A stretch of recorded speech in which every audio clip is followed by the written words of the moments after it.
Alex Newman is a patriot.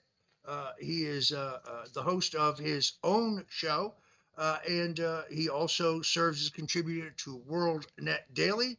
And he has written a terrific new book entitled Indoctrinating Our Children to Death, Public Schools, actually Government Schools, the War on Faith, Family, and Freedom. My good friend, Alex Newman, joins us now in the Stone Zone. Great to be here. Thank you so much for having me, Roger. Alex, people can find you at libertysentinel.org. You also do a lively daily show, usually on just before mine, although things have moved around. I urge folks to go check out everything Alex Newman does. He and his family are great patriots and very good friends of mine. You, Alex, are a truth teller. Nobody I know really articulates some of the dangers that we're facing today. You're also a devout Christian, so you also recognize, as I do, that God wins in the end. But tell us about this extraordinary book and why you wrote it, what it tells us, and how people can get it. Well, thank you so much, Roger. And I was listening to you talk about the political chaos, the lies that were being fed. And I would argue that it really all goes back to what's happening in the government schools. And you look at the dumbing down, you look at the indoctrination, you look at now the sexualization that's been going on for at least 3 generations. And what we have here is a crisis. Our children are being turned against God, against their country, against their families. And this was a very deliberate process, right? So one of the things that I do in the book, I go through the history of the people who created this system.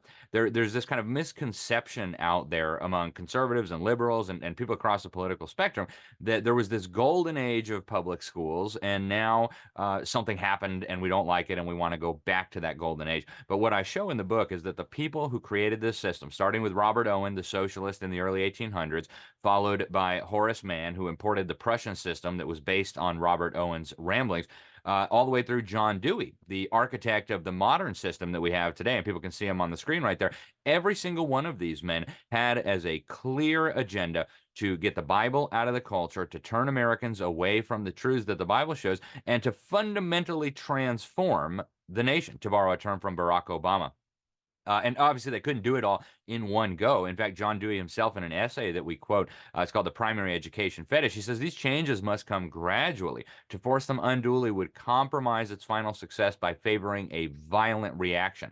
So the architects of the system always intended for the system to do what it's doing now, destroying our children mentally, physically, morally, emotionally. And if we want to fix the problem, just like in medicine, right? If you're a doctor, you want to treat a patient properly, you have to have an accurate diagnosis. And I don't believe we can have an accurate diagnosis about what has happened to our country, what has happened to our young people, if we don't understand the historical context. So that's why I wrote this book. I show now that the UN is working on globalizing the system. And I show that if we don't stop this, I believe it is a foregone conclusion, Roger, that we're going to lose all these battles. You know, the border, the amnesty, the gun rights, the taxes.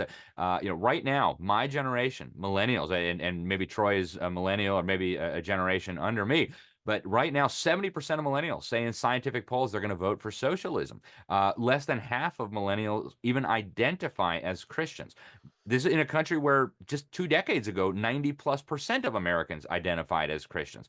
So we have a catastrophe that's unfolding in slow motion. We must address it if we're going to save this country, if we're going to save our communities, and we're going to save our liberty. But Alex, given the extraordinary strength of the teachers' unions and the political dynamic, can the public schools be fixed? I mean, I'll just give you a perfect example. Here in the state of Florida, where both of us live, Governor DeSantis signed an executive order which theoretically prohibits the public schools from pushing critical race theory or any of these other gender lies. Sounds great. It's a great press release.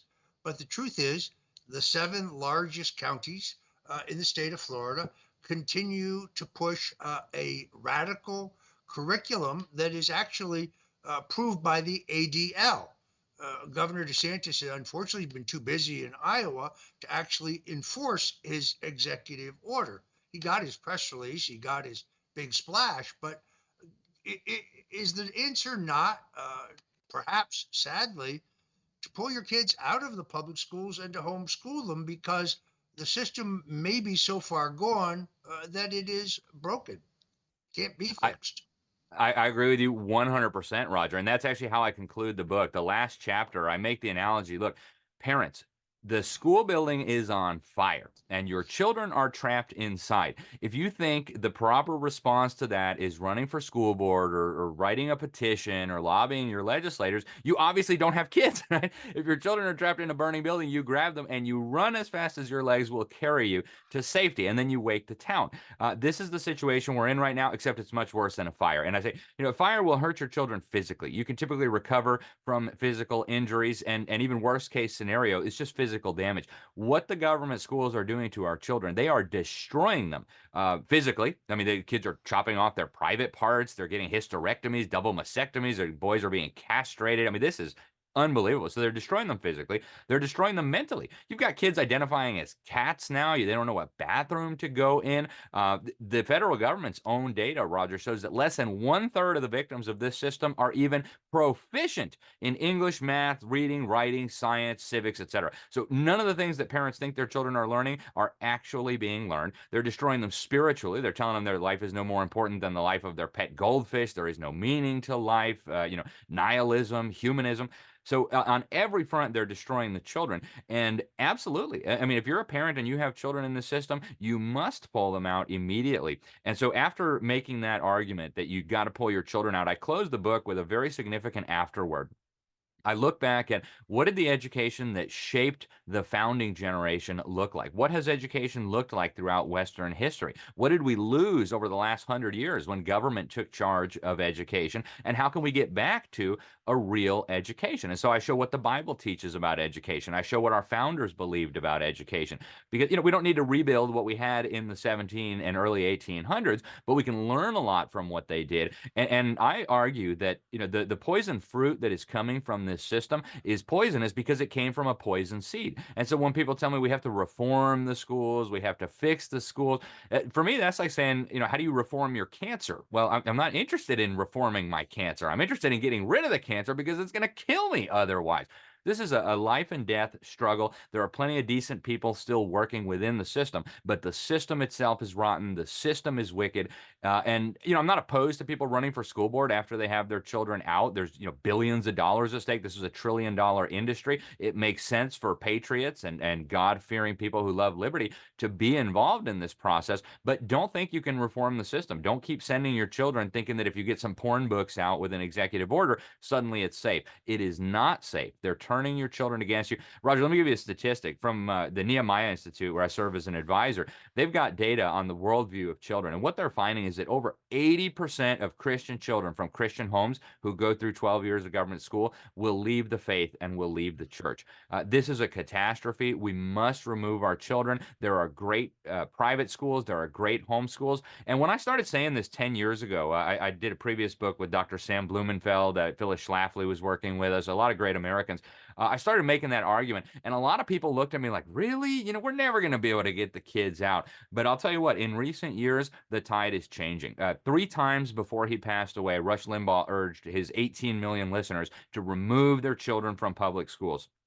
Franklin Graham, probably the most important living evangelical on the planet today, has urged parents to pull their children out of public schools in New Jersey and put them in a private school. Donald Trump has said multiple times now, the reason our cities are burning, the reason our infrastructure is crumbling is because they're indoctrinating and dumbing down our children. He says you must protect your children from the failing government schools. So we've got to do something different. We cannot continue to feed our children into this system. And parents, or even grandparents, if you've got loved ones who are young in the system, do everything you can to pull them out and make sure they get a real education. Troy, do you have a question for Alex? Yes, I do. If we're looking at this, and you obviously deal with a lot of this. You go out there. Are people receptive to the idea of pulling their kids out of public school, or or do they kind of fight it? And like, because I hear it in your voice. It sounds like parents are kind of like, well, if we just get the books out, if we just reform this aspect of it, maybe it'll be better. Yeah, that's a great question, Troy. And what I'm seeing is an incredible shift in public opinion now. When I started warning people to get their children out 10 years ago, it was really like, oh, well, I think I'll run for school board instead. Now the debate, especially among conservatives, even among Republicans, you see this in Republican legislatures all over the country. The debate has now shifted to how do we get the children out? What is the best way to get the children out? And so you have some states that are passing, quote unquote, school choice things. I think there's a danger with that, because once the government starts funding your private school or your homeschool, the government's going to want to control that. But I'm really happy to see the debate shifting from how do we fix the schools to how do we get the children out. That's a very encouraging thing. You still get the resistance from people who are just really comfortable and don't want to see the problem. Say, well, I'm unbrainwashing my children when they come home and we're having dinner. Unfortunately, that's not going to cut it. And so what I tell people is, yes, it will be a sacrifice to make sure your children get an education. I know it. I homeschool my 5. We got one more on the way. It's a big sacrifice to do that. But it is one of the best decisions you'll ever make in your life. And I guarantee you, if you're willing to set your priorities in order, right? Instead of driving the brand new fancy car or living in the big house and having a ski resort home in Colorado, if you're willing to make the changes in your finances to prioritize what really matters, which is protecting your children, raising the next generation properly, you can do it. There are a lot of options out there for help. There are scholarship funds. There are scholarships at private schools. Even single moms can do it. I know because I've seen it. So yes, there's still some resistance out there, but I think it's rapidly dying. And one of the most encouraging things I've seen at all throughout the last few years, Troy, is millions of children have fled the system since COVID started. And I believe many millions more are going to be exiting the system in the next few years.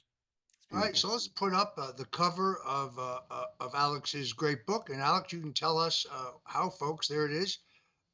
You definitely want to get this book, Indoctrinating Our Children to Death, Government's Schools War on Faith, Family and Freedom, and How to Stop It. Alex, where can people go to order their copy? Well, thank you, Roger. So easiest place, of course, is going to be Amazon. It'll come like the next day, and there's no shipping cost if you have Prime. If you want a signed copy, you can get it from my bookstore at libertysentinel.org. Unfortunately, I have to charge shipping because I don't own Amazon Prime trucks, but I'll send you a signed copy that way. You can also get it at bookstores if you like. There's a lot of smaller organizations that are carrying it. Easiest way is Amazon, signed copy at my website. And I appreciate very much the kind words about it, Roger. We've got great Americans who have endorsed it. General Flynn, of course, has endorsed it. We've got Abraham Hamilton of American Family Association. We've got Pete Hegseth of Fox News, Josh Phillip of the Epic Times, Dr. Peter McCullough. So a lot of great Americans. Kirk Cameron, of course, is on the cover. A lot of Americans are lining up to support it. And actually, it has a foreword by the Honorable Diane Douglas, who was the superintendent of all the public schools in Arizona up until a few years ago. And so she has held every position of leadership within the system. She says it can't be reformed. Alex is right. So I do hope people will get a copy. And I thank you so much for the kind words and for having me on the program today, Roger. All right, Alex Newman. Folks, I strongly suggest you go to libertysentinel.org and get it directly from Alex. First of all, you don't have to then give your money to a multinational corporation that hates your guts. And secondarily, you can get a personally signed copy. Alex Newman, thank you so much for joining us right here in the Stone Zone. Thank you, Roger. God bless.